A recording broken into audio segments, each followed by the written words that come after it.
बातमी आहे। राज्यातील 17 लाख सरकारी आणि निमसरकारी कर्मचारी तसंच शिक्षक शिक्षकेतर कर्मचारी आजपासून बेमुदत संपावर जात आहेत। या संपामुळे शाळा, रुग्णालय, शासकीय कार्यालयातील कामकाज ठप्प होण्याची चिन्ह आहेत।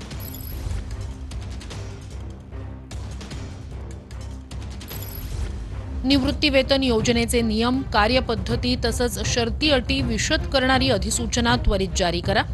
सरकारी कर्मचाऱ्यांच्या निवृत्तीचं वय 60 वर्ष करा। 35% रिक्त पदांवर भरती सुरू करा।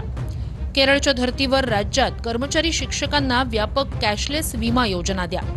1 नोव्हेंबर 2005 पूर्वीच्या शिक्षकांना जुनी पेन्शन योजना लागू करा।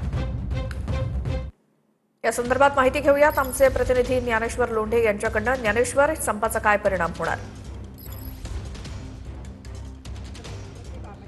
निश्चित आपण बघतो छत्रपती संभाजीनगर शहरातील घाटी रुग्णालयाचे नर्सेसने आज आंदोलन पुकारले आणि या संपूर्ण नर्सेस जे आहेत ते संपात सहभागी झाल्यात। आपण जर बघितलं तर घाटी रुग्णालय जे आहे ते छत्रपती संभाजीनगरसाठी आणि मराठवाड्यासाठी अतिशय महत्त्वाचं आहे, अगदी ही जीवनदायी आहे। मात्र जे आहे ते विविध मागण्यांसाठी हा संप पुकारण्यात आला। या ठिकाणी मोठ्या संख्येने जे आहे ते नर्सेस एकत्र आले चित्र आपल्याला पाहायला मिळतं। जुनी पेन्शन योजना लागू करावी, त्याचबरोबर जे आहे ते DMR आणि DHR यातील जे आहे ते तब्बल 9,000 पदं भरण्यात यावी, या सगळ्या मागणीसाठी जे ते आंदोलन होताना आपल्याला पाहायला मिळतं। यामुळे जे आहे ते रुग्णसेवेवर सुद्धा मोठा परिणाम होण्याची शक्यता आहे, कारण जे आहे ते नर्सेसच संपावर गेल्यामुळे ही परिस्थिती आज ओढवल्याचं चित्र आपल्याला पाहायला मिळणार आहे। मात्र आंदोलनाकडून असं जाहीर करण्यात आलं की इमर्जन्सी जे रुग्ण असतील त्यांना आम्ही सेवा देऊ, अशा पद्धतीने जे आहे ते छत्रपती संभाजीनगरच्या घाटी रुग्णालय परिसरात नर्सेसने हे आंदोलन उभं केलं आहे। आपण जर बघितलं तर राज्य शासनाने जे आहे ते यांना या वेळोवेळी आश्वासनं दिली होती, मात्र ती आश्वासनं पूर्ण झाली नाहीत। त्यामुळे जे आहे ते नर्सेस पुन्हा आक्रमक झाल्याचं चित्र आपल्याला पाहायला मिळतं। खरं तर त्यांच्या संपूर्ण 18 मागण्या आहेत। राज्यभरातील सरकारी निमसरकारी कर्मचारी आज संपावर आहेत। राज्यातील कर्मचाऱ्यांची आकडा धरला